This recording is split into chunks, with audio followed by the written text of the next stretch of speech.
we anti-New Worcester or are we for Worcester? New Worcester. They destroyed the skate park.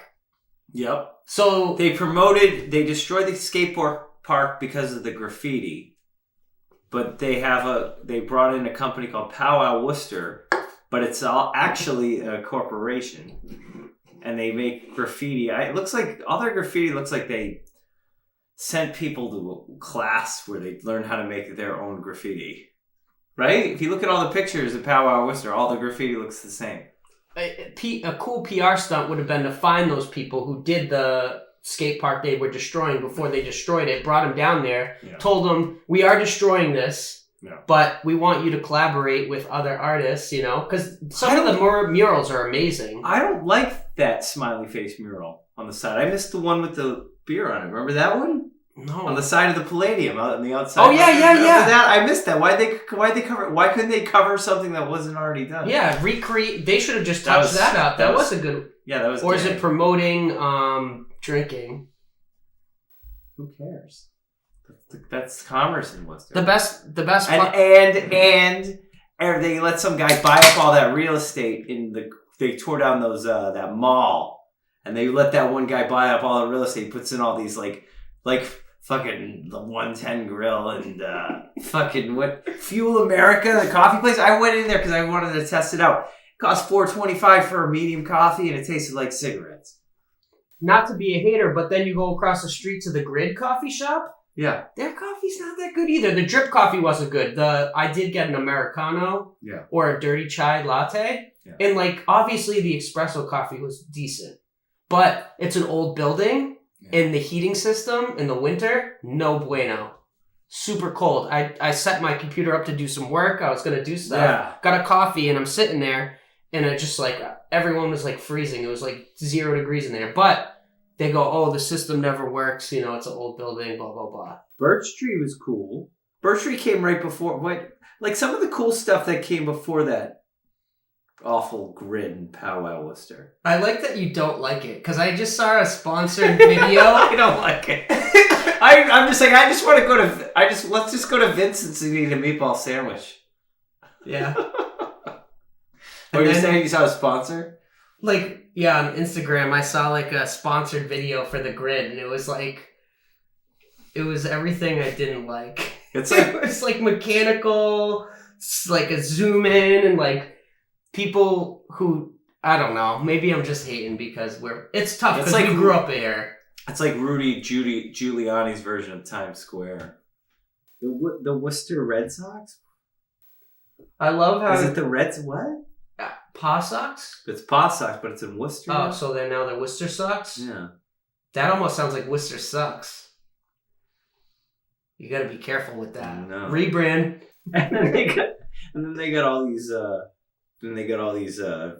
new restaurants on Green Street. They're just fronts for drugs. On Green Street? Yeah. Oh yeah. That was in the paper. Pub, yeah. We looked at the menu for broth, and we both go, yeah, let's just go to Ken's. Oh really? Yeah. What is it even called? Pho, or it's a Vietnamese name. But yeah, he's been there for 35 years. Since 1988, he said. Amazing. That's why it tastes so good. That's so weird. What? How has it been there for that long? Nobody ever talks about it. Speed round. How did we first meet? Next question. Oh, you had to train me at Via. And you said when you had your napkins and you have to put down your bev naps under the glasses. And you say, hey, you said, watch this. And you went over to this table and there were these ladies. There's an old lady, an older lady, and a young girl. And the young girl said, I just went to an acting center. And then the old lady was they were sitting on the patio and there's a train that goes by.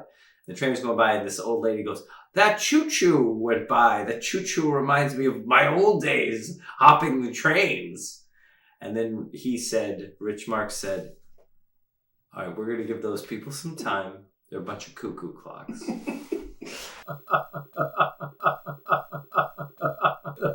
What's the last album you listened to? But tell me, or Bowie, yeah. Did you listen to it or did you buy it and you're waiting for it to come in? I've heard that it's critically, a lot of people love this album. A lot of people love this album. It's called Outside. It's from 1995.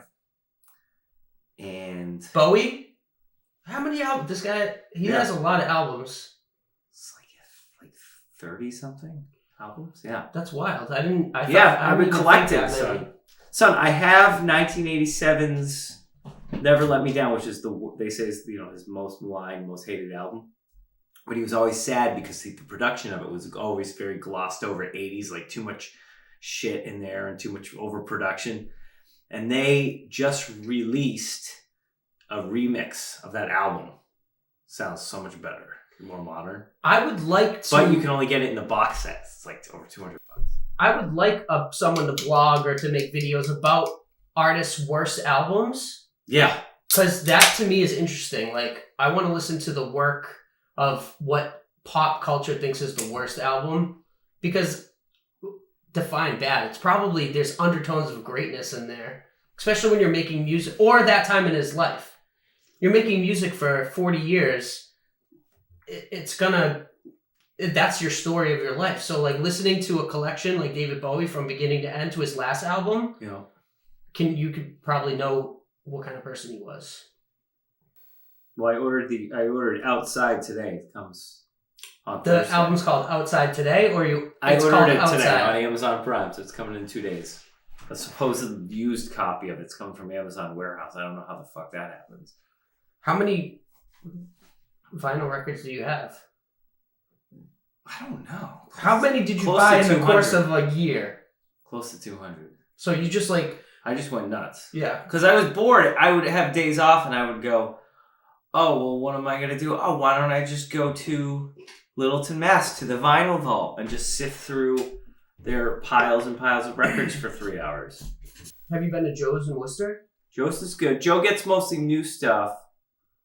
So if you're willing to spend money, like get something new, or repress. But once in a while he'll get something old, and like he gets the new arrivals. But I like how clean he's a cool guy. Yeah, I like how awesome. clean like the store is. That guy's great.